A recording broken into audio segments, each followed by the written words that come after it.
Hello, and welcome to another episode of the Many Faces of Cancer podcast. I am your host, Melissa Grosboll, and joining me today is Julia Olsson. And Julia is a multi-talented force in both the entertainment and beauty industries.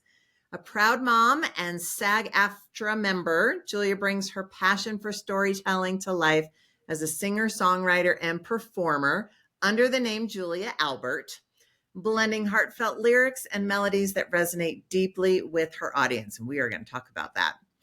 In addition to her artistic pursuits, Julia is the co-owner of Build Your Own Beauty, a custom lip gloss party business, which is dedicated to embracing everyone's unique beauty.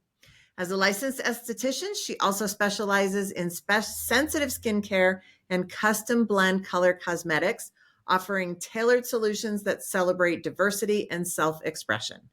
Julia's work is driven by a deep belief in authenticity, creativity, and connection, whether she's on stage, in the studio recording new music, in the treatment room, or bringing beauty to the party with her business. So welcome to the show, Julia. Thank you so much for having me, Melissa. I am so excited to dive into this. We had a chat last week and we were like kindred spirits, and it was like, okay, here we go. Yeah, it was fun. I'm ready. And you are out in California, like obviously with your singing and songwriting and stuff. I'm sure that's kind of the place to be for all of that. You know, I didn't choose it. I grew up here. So, oh, wow. Okay. Yeah, I was born in New York City, but my parents moved us here when I was 2. So I'm an LA girl. And you never wanted to leave? Yeah, no. Well, I never wanted to leave. Yeah, I still have family here, and my husband's from Sweden, actually, and he came to Los Angeles to be a musician, and he's my producer, and that's how we met. Oh, so what a beautiful story. He came all the way here. So he's not going to leave. No, probably not. No, so yeah. All right, and I'm an East Coast girl originally, and how far away from the ocean are you? Because I'm a huge ocean lover. Well, traffic in LA is awful. So true. I mean, I'll say 45 minutes to an hour and a half, depending on when you're doing it. But all right. it's I don't see water, but I can go there. When my husband and I met, he was living in Venice because he wanted to be by the ocean too when he came to the US. And I thought, I'm going to move this boy to the valley. And I did. So he used to live like steps from the beach, but we wanted to have family. And so we have a kid and we live in the valley, which is city of Los Angeles, but more of a suburb. Okay. And the one great thing about California is you are not far from the ocean and you're not far from the mountains, and you can kind of hit either one of them, you know, within a couple of hours, which is fantastic. Exactly. Yes. Exactly. Here in Colorado, we have lots of mountains and no water. Okay. But it's beautiful. I've been there once. It is beautiful. The mountains are amazing. You know, if you're into outdoor activities, like year-round outdoor activity options, I grew up in Florida. I'm a beach girl, and you know, I've been in Colorado for 27 years, and I still miss the beach every day. Oh no! Are you ever going to move back? Someday. You know, we're kind of waiting for our daughter to graduate college and decide kind of where she wants to be. She's our only, so we like to keep her close, but I don't think she wants to stay in Colorado forever. So when she decides to go, we probably will too. I don't want to live here for the rest of my life. I do want to go back to the ocean at some point before I die. I get it. Makes sense. All right, so let's dive in. So take us back to 2017. What was going on in your life, and how did you get this diagnosis? Well, I had a 4-year-old at the time, and I was very busy with her. She's our only, and I was very excited to be a mom, and so that was my life. And I was doing some work in skincare on the side and some music on the side, just mostly dedicating my time to her. And I had had a couple biopsies before, years, like it had happened for years, where they thought I had something and they biopsy and it was nothing. And so, but my husband found mine through sex. Sex saves your life, is what I'm trying to say. Absolutely, it can. I like that. So during sex, he found that, and it wasn't like any of the others. It was large, and I hadn't been good about self checks. I just really wasn't. I'd never been sick in my whole life with anything. I've been like so healthy, and I just never really worried about it. And And but I way went. too young for a mammogram. Well, I was 45. Oh, okay. I'd had um, I'd had problems, so I'd gone, but after my child, and then I had a scare probably right when she was born, and it was nothing. And I think I was so used to having a scare and it being nothing that I didn't really worry. Cry wolf kind of thing. It felt like my boobs are a pain in the butt, I Yeah. never, I didn't, they just weren't fun. And so, but I knew this one was different, and it was terrifying. And I didn't want to scare my child. And I had waited a long time to have a child. I gave birth at 40, and that was my big goal, like just stay alive, make her life normal. And that's all I wanted. And I soon, I was terrified, but then I soon realized that I was going to be okay. Once you start treatment and you have a plan, that like I calmed down, and but I think I was pretty crazy for a couple years post diagnosis, but I What got do you through mean it. by crazy? I stayed crazy, but it's just become part of our lives, and like in a good way though, I think, because I don't take my life for granted like I used to. I used to feel like I had all this time to do what I wanted to do, and I'm not saying I don't, because I do think I do, but I'm more careful with myself. Like I check in more with myself. Like, what do I really want? Does this matter? Does it really matter? I can do that better now that I had this in my life. And so in a way, it's a blessing, you know. Now, were you pretty far along when it was diagnosed? Were you diagnosed pretty early? I was stage 2. Okay. It was large, but it hadn't gone in my lymph nodes. Okay. So, but I had asked them to do a double mastectomy anyway, because it was one of the breasts had to be removed for sure. And I had those scares, every time I'd go, they're like, oh, your breasts are so dense. And they would do an ultrasound.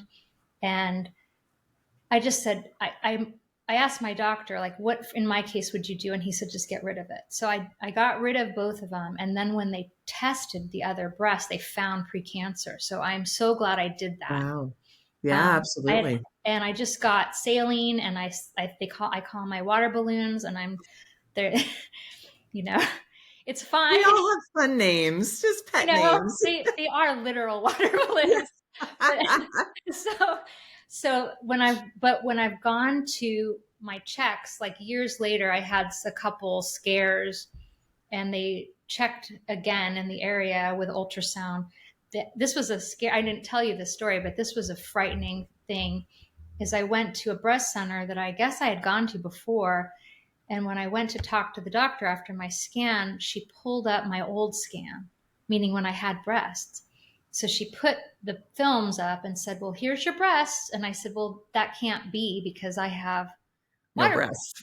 I don't have these, don't look. And she said, oh, and then she said, well, it's a good thing you took them away, because they look like flowers inside. There's so much, like, it was so dense, and like, she called it flowers. And I thought, flowers, not the best word, but it made me just feel very confident in my decision to have gotten rid of them. So. Okay. And we come up with pretty names. Like I interviewed a woman who, when she went in for her chemo, she would take little heart stickers with her to put on the chemo bags. And she called it her liquid love, because that gave a better, feeling. Sure. Oh, liquid love is coming into me versus, these are like toxic poisons that are, hopefully killing the cancer before they kill me kind of thing. Yeah, yeah, yeah. I So mean, maybe she was trying to do it as a euphemism of, hey, see how pretty they look? I think it's helpful to do that. I was terrified to have chemo. I was not terrified to have my breasts removed. I was like, get them off. I couldn't wait to get them off. I knew, I mean, I didn't know, but I really strongly believed that if I got them off, I'd be fine. And so I couldn't wait. And they make you wait like a month or whatever, you know? So I just felt like they're trying to kill me. Get them off, you know? I wasn't happy about that. But then they said that you may not need chemo. And then they do the onco test, like Mhm. and it came back that I did. And that's when I got mostly upset because I thought, I don't want to do that. And it wasn't about my hair. It was just about my belief system. I was like, why am I going to put something in my body that's toxic? I was scared, really scared, but I ended up doing really well, like having a lot more energy than I thought. I was able to take my daughter to school, be at her preschool graduation, do all the things. Aw. And I did so well, in fact, that my oncologist wanted me to talk to another woman that wasn't willing to do it. And he wanted me to tell her how I did because I was so anti. And then when I did it, I was like, oh, okay, I can do this. And it worked out. I mean, everybody has a different journey, Right. and there's no wrong way. Everybody's body is different. But I had it in my head that I would never do that. And then I did. So, and it worked out. And now I know, like, so, you're an esthetician, you're a Mhm. performer, all of the things, Yeah. like, I don't want to say looking good, but in a way Oh, looking good. Now, how did you ever look sick? Did you try and do things to, um, combat that? Or did you just kind of like, hey, this is what's going on and I'm gonna do what I need to do? I looked bald. I was Sure. bald. I was very thin, not healthy looking thin. Um, but I wore makeup and cute clothes, and I tried to get a wig, but I have a really small head, and you can't tell because I have a lot of hair, but like all the wigs look terrible on me. So I did settle on this one because I like the hair color, and I thought I would wear it, but I hated it so much. So I just went to the Gap and I got a cute hat and I got these scarves that are fantastic. Like if you go on Amazon or any place and um, it's like a little softy scarf that has a tail and they fit your head and it's like they are actually cute and it has the effect of hair. So I'd wear my Okay. hat and I'd have my little scarf and I'd just go about my business. Or if I was hot, which I was a lot because the chemo made me hot and uncomfortable, as I just was bald out in public. And I'd wear my lipstick and my mascara and I'd put on eyebrows and I just thought, this is fine. I'm just Yay. gonna be it Rock was the very bald. empowering. It was. And who knew that when the wind blows on your bald head, it feels so good? I was like, oh my God, this is amazing. I would have my dad like my dad, my that's creepy. my husband rub my head at night and it feels so good. I just kind of still did all the beauty stuff, but I accepted where I was. And I didn't perform in music during that time. Okay. But I would have, I think I was more concerned that my voice was affected. I was weaker. So I wasn't as strong, but I did have a job singing in the studio once. And the guy admitted after I had sung that he was nervous to have me sing because he didn't know if I would be able to do it. But And you did great. I did great. Yay. We can That's do awesome. this. I can You do know what I mean? anything. We can do it. Right. And if we can't that week, next week you'll probably feel better. Like goes Right. goes That up, ups and downs. right? Absolutely. Now how did things go with your daughter? Like I know she was like 4 Yeah. when all this happened. So what did you tell her? Like, did you tell her anything? I How told did she her respond? everything. It's still pretty young. Yeah, I went and talked to her preschool teachers and I asked them what to do, and they were amazing. And I believe in being honest, but they were like, be honest, but age appropriate.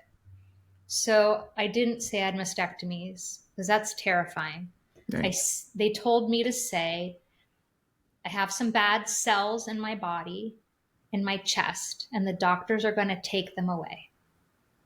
And so I'm going to have surgery. And then they helped teach me that kids want information to feel safe. So I showed her a picture of my doctor and I showed her a picture of the hospital. And I said, this is the day that I'm going to go in. And this is the day I'm not going to have hair anymore. So instead of watching it fall out, we picked a day that I would shave it off. And I'm like, today you're going to have pancakes while I go to the hair salon and I'm going to shave my head because it's going to come out. And I said, because of the medicine that I have to take to make the cancer go away, and I did say cancer, will make my hair fall out. That proves that it's working, is what I said. So that's showing it's killing off the bad cells, and which is true. Mm-hmm. Hair is a fast growing cell, cancer is a fast growing cell, and that's why the chemo is meant to attack that. Okay. So that's what I told her. And I said, sometimes I'll be tired and, sometimes I might not have as much energy to do things, but I'll tell you. And I actually had a book and I don't know where it is, but I did buy a book, like a kid's book about cancer. And I wish I remembered what it was. Like you block it out after you get better, Right. but It's I kind of would like read the childbirth, book. you just like forget about the Yeah, problems after a while. which is great. But Yeah. I would read the book, and she did great. She just did really great because I told her the truth. So many people have this, and people you didn't even know had it. And I would also tell her if it was okay with a friend. This person that you know had cancer. This person that you know actively has cancer. I would tell her, and it was true. Right. And she'd see that they're living their life and their kids are being cared for. And so I don't think she got that scared. I asked her later and she said she didn't. The hard part was when her friends a couple times would be like, your mom has cancer. They'd escalate it. And I would have to tell her, like, cancer's a big umbrella. Some cancers are really bad when you get sick and some people die. Some cancers are treatable and it's just something you have to go through. That's what mommy has. So that's what I was lucky enough to say. I mean, not everybody is that lucky, Right. but you interviewed my good friend Katie Smith, who Mm-hmm. had brain cancer, and that's a serious kind, and she went through a lot. Yeah. And, but she's still here. Yes, So, she is. And she's doing great. yeah. So, And I interviewed somebody not too long ago and he survived or he's living with, I guess, stage 4 pancreatic cancer. And wow. he's NED. He's doing Mhm. very, very well. But his doctor told him, okay, yes, there's only a 1% chance that you'll make it to 5 years or 3% chance that you'll make it to 3 years. But for everyone individually, Mhm. your chances are 50-50. You're either going to make it or you're not. And so Right. look at it as like, hey, this is a 50-50 versus 1%. Correct. Yeah. And it was huge to get him through and to keep him going by thinking of it that way versus, oh my gosh, will I be in the 1% kind of thing, which is a really great, and I hate those Yeah. statistics anyway. It's like, don't tell me the odds, Yeah. But I always tell myself the odds don't matter because I wasn't supposed to get cancer. There were no markers for it. It doesn't run in my family. My doctors were stumped. So because of that, I don't care what the odds are. Like it doesn't mean anything. I know people with pancreatic cancer that weren't supposed to be here and they're 10 years. Right. Like it doesn't, But I sound so confident now, don't I? I know, now that they're on the other side, right? But like, talk to me 6 months in. Yeah. I wouldn't eat anything bad. I was terrified, and um, I was consumed with it. All I thought about was that. What would happen? What am I gonna do? How am I gonna make sure everybody's okay? All right. So yes, I mean, that's part of what this podcast is about, is really showing people that yes, you can be crazy right now, but you don't have to be crazy forever, and you won't be Right. crazy forever, and life will maybe become a new normal, Yeah, but it will be normal in some ways again, right? definitely. Yes. And I didn't think that would happen. Right. I didn't either. Like, I was so strict with my diet and my mindset and all the things. And I won't say I was a nightmare to be around, but I wasn't a whole lot of fun for quite a while, because I was like, I can't do anything Yeah. different. I have to do everything perfect. And, Yeah. you just can't be perfect all the time. You just got No. to find the things that work for you, and, Right. just do the best you can. I think I was terrible to be around. But Because you went like 100% vegan, right? I Didn't you? did. I was so scared. I was like, I have to do this, I have to do this. And everything was about, because my kid was so small. Yeah. So everything I looked at it like, well, I need to make sure she gets through college. Like everything was, I timed, and not like the doctors were telling me that this was going to be a problem. I just got it in my head that things were out of control and I needed to take control to make sure. And then I started to realize that the stress of it Yeah. is probably worse than me eating something, you know? And you control the things that you can control, and Yeah. then the rest of it is out of your control, and you have to just kind of let it go and not make yourself completely crazy. Right. Right. Yeah. And because there doesn't seem to be as much sense to it, too. It's not like if you do A and B, this happens. It's not like that. Yeah. But we want to feel better and we want to feel less scared. And Absolutely. my friend who just went through it, she kept asking me, am I ever going to feel normal again? And I said, yes. And she was really upset when she went to exercise after treatment and she just didn't have any strength. Mm. And I said, yeah, I went through that. I went for a hike once with my daughter and my husband after I had treatment. And I had been out of treatment for a while. And I was so winded and I just cried. I thought, I'm ruined. Like, I'm no longer me. I'm no longer the strong, capable person. And I just cried. And like 2 months later, my husband's like, I need you to help me carry all this wood flooring into this place. And I'm like, okay. And I did. It just was the difference, of 2 months of like working back. And I'm not saying I was myself strong again, but I saw that I could be, and I was later, and you're better for it. And I Right. mean, things that I thought I'd never have, like, this is a silly thing. And you didn't have a full replacement, but I couldn't shower where the water hit me on my chest for like 2 years. It just felt so weird. And Mm. I thought I'll never take a normal shower again. Like I'll never be able to just be in the shower. But I am. It's changed. So I guess never say never. Like it does change. It does It does become change. less present. It does become different and better. And you learn how strong you are, you know? And so people say like, oh my gosh, you're so strong, but is there really another choice? I mean, it's not like you can just give up. I mean, some people No. do, but you just have to be as strong as you need to be to just get through it.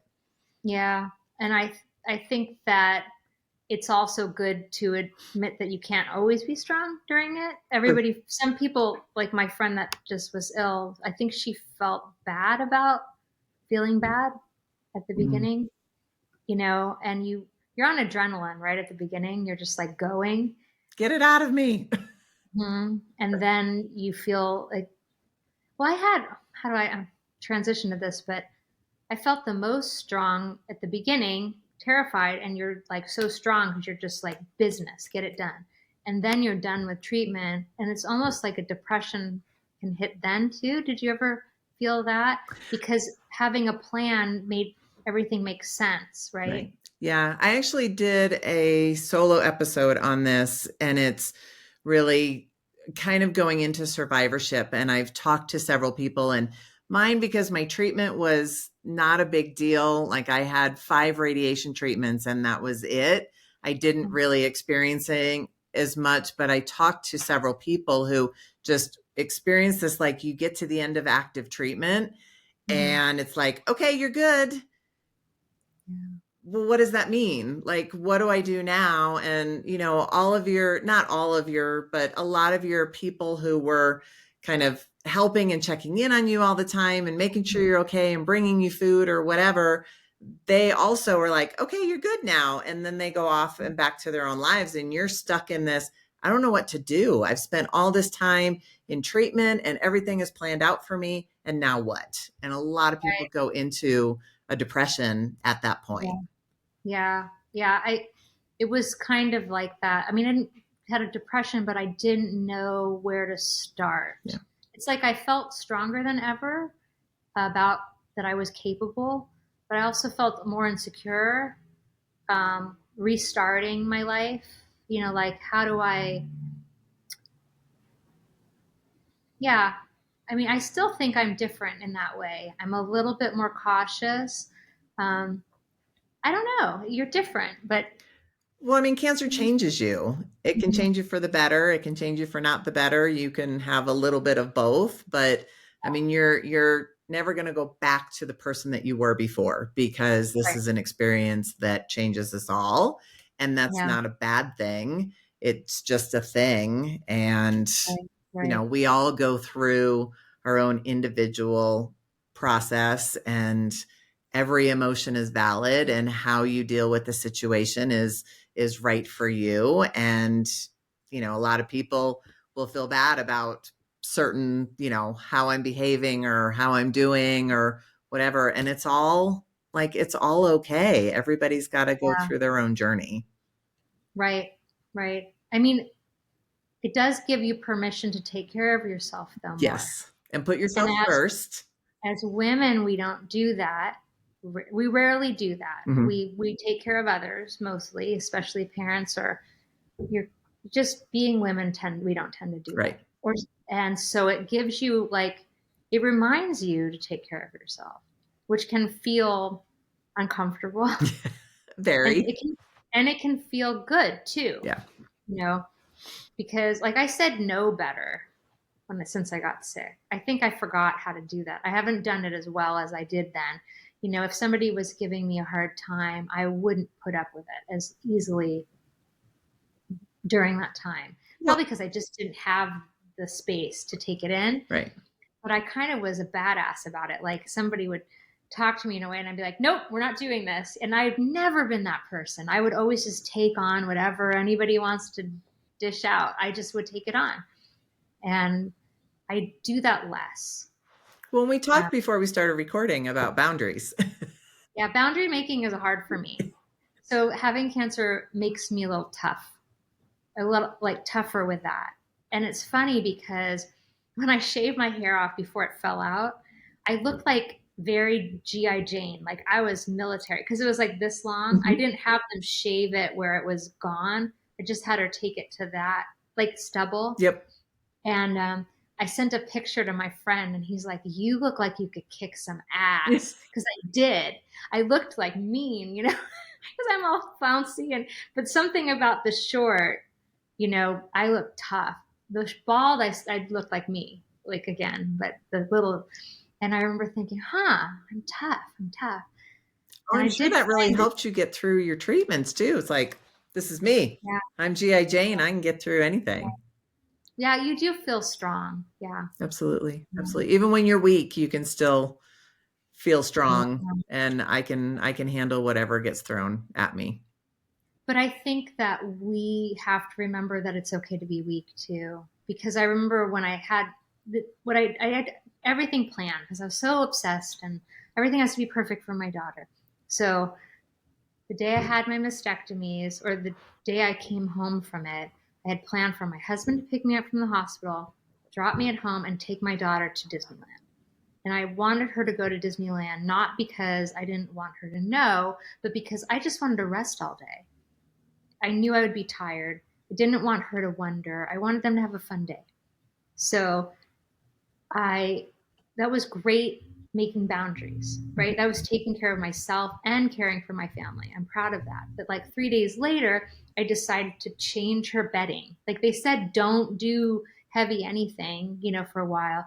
And I changed her bedding because I wanted to be the mom and I didn't want to ask for help.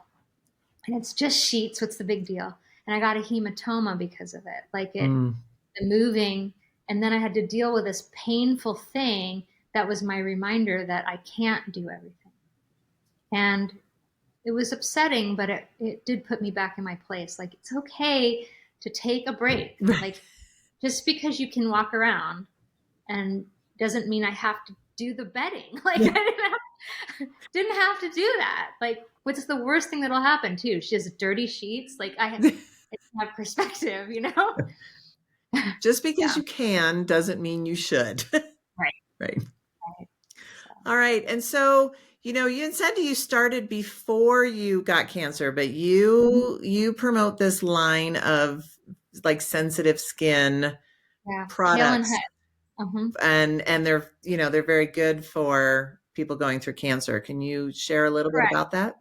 So before Hail, it's Hail and Hush is the line. And we'll put that in the show notes. Yeah, it's a fantastic line, and a good amount of the products can be used during treatment, and a good amount of the products are for any skin, but they're all geared towards sensitive.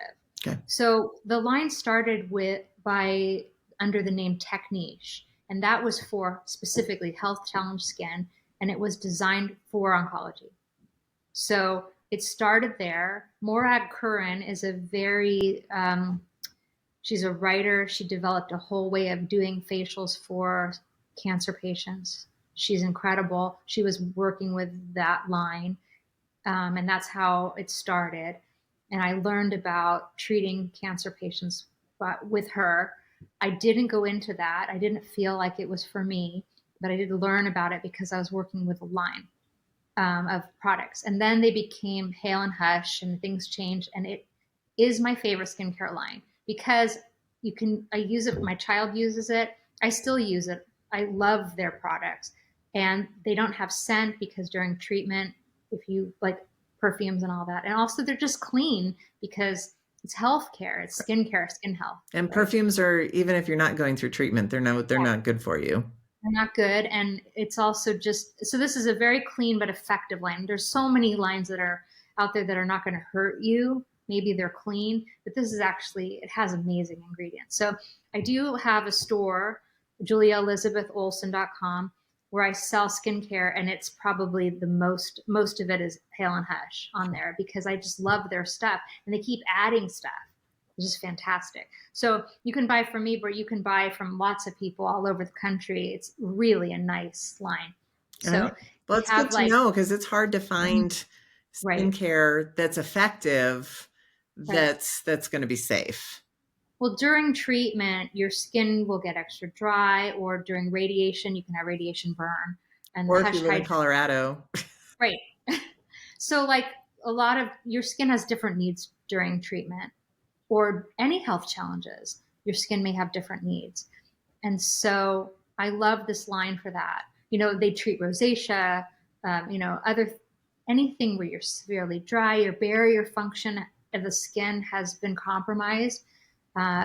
This is a great line. Or you're just sensitive, or you just want great stuff because they do have the vitamin C's, the vitamin A products, some pretty stuff for a barrier that's intact as well. Okay.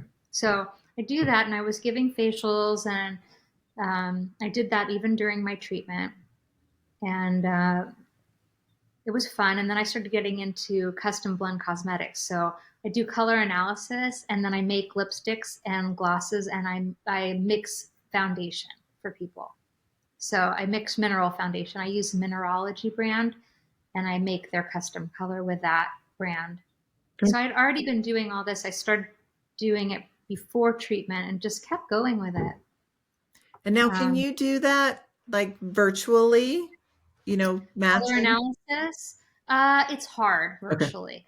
I like to have them in my house or in my space because we go in different light too and check because everything looks different in different light. I can often check know warm or cool. Like I know, for example, that you're a warm palette, and I could tell that from a Zoom, and I could tell that from questions. But there are people that are going to stump me, especially if they're really often wearing the wrong colors. They'll be very committed to that, But this is my and favorite color. right, right, and I get that. But sometimes that throws me if it's not in person because I take your input as well. Like, what do you enjoy wearing? It actually matters because people usually do know what they look better in. Hmm. Like I see the lip color that you're wearing now, and it's got a little bit of a yellow undertone. It's not a blue undertone because you know that you're a warm Yeah. palette without knowing it, right? Yeah. That's You're why I don't drawn to. really look good in red. If it Um, was an orangey red, you probably would, yeah. Okay. So right? very interesting. I may have to talk to So you more about that. we do that. We do a lot of that, and it's a lot of fun Okay. because I have women that come to me that say, "I used to look so pretty in this dress." Or I used to be so pretty when I was younger, or this happened and now I don't feel pretty. And I'm like, this was never your color. Let's show you what your color is, and you'll look beautiful. Like, I don't think that women need to be young to be beautiful. I think beauty is all ages. I don't believe in surgery. I don't believe I don't think you have to be young to be beautiful. So let's be beautiful in the skin you have. And a lot of that is working with what you have. So if you're wearing colors that are battling with you, it's literally drawing away your natural beauty, right? Hmm. We want to, there's complementary colors. It's like kind of like designing your house. You pick colors that complement each other in your house because they look pleasing together. We're no different. So if our whole being is one kind of hue, warm or cool, and then we try to throw the opposite thing on it, it's going to have an effect. Doesn't mean you can't wear it, just means it's not helping you. Gotcha. Right. So beautiful. All right. Yeah. So, Julia, you kind of mentioned your website, but is there any place else that, people can find you, if they want to connect with you, if they want more information? Well, I do have Instagram. I do music and I do skincare. So Okay. I have Julia Albert is my music. So anything Instagram, Facebook, Julia Albert. So Julia Albert Music. And if you're doing skincare, I'm married, Julia Elizabeth Olsson. And so I'm Julia Elizabeth Olsson is my website, and they can call the phone number that's on there. I will talk to you about your skin condition. I will talk to you about what you're going through. And if I don't know, I can contact Pale and Hush and discuss it with them too. Okay. They are great about helping. Um, I know that if people are having radiation and they have radiation burn, the Hush Hydrate is a great product to calm the skin. I mix the Hush Hydrate with the Bio Relief Powder, and that product was originally made the relief powder for shingles Oh, to really calm the shingles, and so it works very well with anything calming, rosacea, burns. So gotcha. uh, so there's those products that are on the site. Um, but I just started my new business because I just don't have enough to do, I guess. so, so what ended up happening is I used to have clients come in and they would get their colors done or they'd get skincare, and the mommies of little ones would say, I don't have a sitter, can I bring my daughter? And I'd say, of course. So they'd bring them and I would make lip glosses with these kids, and they just had so much fun. So I make custom blend cosmetics, and I'll take an hour with a woman to make something special for her. But what the children wanted was just a quick, I want pink. And we would do it really quickly. So I realized that there's a lot of kids that just want a semi customizable product. And so we do parties like bat mitzvahs and big events where like you have 100 girls and they want glosses. My friend and I have this business where we bring this beauty cart, custom cart with lights and we customized lip glosses to go at the party. Oh my And gosh, that's so fun. so that's what Build Your Own Beauty is. It's because I believe everyone's beautiful already. So build your own, and meaning customized. So that is on Instagram as Build Your Own Beauty. All right. Are you going to like franchise it out so it'll be in other places besides just California? We just started. Okay. So we'll see. Okay. But we have a big party next week. So it was a lot of fun. The girl got to pick her custom color. So we made a custom color, and then she got to pick 4 other colors that we designed for her party. It's a lot of fun. Oh my gosh, that sounds like so much fun. So the girls get to add frost or a scent, and the birthday girl gets her logo on the tubes and everything. Oh wow, that's fantastic. Yeah. All So right. it's a lot of fun. So yeah, So you just, that's you know, what you I'm don't doing. have enough to do, so just keep going. Yeah. But yeah, I just do a little of this, little of that. And the music I always been doing since I was a child. So. And I'm actually, if you don't mind, I'm going to put the link to your song that you sent to me that you wrote after your treatment, which is just such a beautiful song, and I think everybody's gonna absolutely love it as much as I did. Well, thank you so much. I actually realized after I sent that to you that I had written another song about that time called Cry for No Reason. And that's more of the, oh my God, I'm freaking out song. So we have the song, My Resolution, about like being better before all of this. And then we have the song about, am I okay? So I guess they were at different points in my treatment, and my songs always match my life. So Well, I'm gonna have to go back and find that one because that one one's was on the list too. okay. It's called For No Reason. I will go back and find that. And raising my daughter during this. Yeah. Oh, and I love that. And I love the one piece of my resolution, and I had to look it up. It says, "What a prize it is to forgive and lay down my weapon." I just that whole piece of letting go and forgiving yourself. I absolutely love that. So thank you. All right, Julia. So I asked this of all of my guests, you know, if you had one piece of advice for someone who's just starting on this journey or who might be in the overwhelmed stage of a diagnosis, what would that piece of advice be? Okay. I would say it's okay not to be okay. And we think we have to be okay. And it's okay to ask for help. And just remember that this part is like the worst part. Like, I think the worst part is when you first find out and you haven't made sense of it and you're in hell. You're in hell and you can't imagine living. But then now I have like 4 businesses and I write songs. Like it does change, you know, and even people that I know that were sicker and still have cancer in their lives. You know, one of my really good friends, he still has cancer in his life. We're meeting for lunch next week and I'm going to have fun. And we're not going to talk about cancer. We're going to talk music. So that's what we do. And so I guess if you can find something that makes you happy every day, even if it's 10 minutes, like take a little, like have an affair with yourself, like take 10 minutes and do something that you love, and to remember that you're still you. Like that doesn't change. This just sucks and it gets better. I love that. That is perfect advice. Something I wish I had known when I first started too. Okay. I'm so glad. You'll learn it as you go, I guess. So I'm still learning. And it's still my teacher. I think we all are. Absolutely. Yeah. All right. So thank you so much for your time today, Julia. This was wonderful. Much. And I'm so grateful that Katie introduced us. And I'm excited to continue connecting as we go. I really appreciate it. Thank you so much for having me. This is great. Of course. Have a great rest of your day. You too. Bye-bye.